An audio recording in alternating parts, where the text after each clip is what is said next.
যেদিন আল্লাহর নবী দুনিয়া থেকে বিদায় নিচ্ছে, সেদিন জিবরাইল আইসা বলছে, ইয়া রাসূলুল্লাহ, মালাকুল মউত দরজায়, আপনি বললে আসবে, আপনার রুহু কবজ করবে।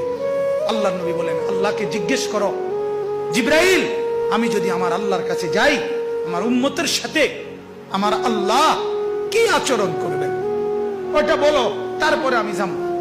জিবরাইল গেলেন, আল্লাহর নবীকে আয়েশা শুনাইলেন, ও নবী, আল্লাহ তাআলা জানাইছেন আপনার অবর্তমানে আপনার উম্মত যখনই মাফ চাইবে, আল্লাহ তাআলা আযাব দিবে না, সাথে সাথে মাফ করে দিবে। আপনি যেমন মাফ চাইছেন তখন যেমন মাফ করছে, আপনার অবর্তমানে আপনার উম্মত নিজে নিজে মাফ চাইলেও আমি আল্লাহ মাফ করে দিই। এতদিন তো কে মাফ চাইছে? নবী নিজে মাফ চাইছে।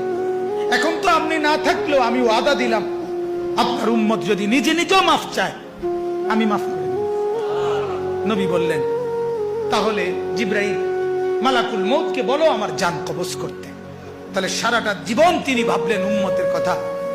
আজ যখন তিনি দুনিয়া থেকে বিদায় নিচ্ছেন, তখনও ভাবছেন কার কথা?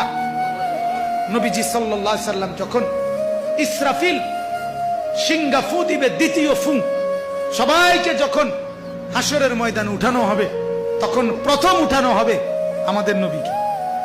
হাদিসে আছে, 4 ফেরেশতা জিবরাইল, মিকাইল, ইসরাফিল, আজরাইল আসবেন নবীজির রওজা মুবারকে। এসে সবার পক্ষ থেকে জিবরাইল ডাক দিবে, ইয়া রাসূলুল্লাহ, হাসরের ময়দানে যাওয়ার জন্য আপনি কবর থেকে ওঠেন। হাদিসে আছে, আল্লাহর নবী সাল্লাল্লাহু আলাইহি সাল্লাম কবর থেকে চোখ মেলবেন, আর উঠে দাঁড়াইতেই কপালের বালু মুছতে মুছতে তাকাইয়েই বলবেন, প্রথম কথা, জিবরাইল, তোমরা শুধু 4 জন ফেরেশতাই আসলা আমাকে নেওয়ার জন্য, আমার উম্মত আসে নাই। আমার উম্মত কোথায়? আমার উম্মতের হালাত কি? আমার উম্মত কি আমার বর্তমানে জাহান্নামে চলে গেল নাকি? জিবরাইল তখন বলবেন, হায় ইয়া রাসূলুল্লাহ, আজও ভুললেন না, আজও ভুললেন না, আজও সেই উম্মত উম্মত।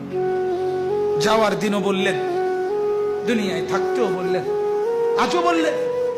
আপনার উম্মতের এখনো উঠেই নাই, এখনো তো কবর থেকে কেউ তুলে নাই, আপনাকে তুলেই বাকিদেরকে উঠানো হবে।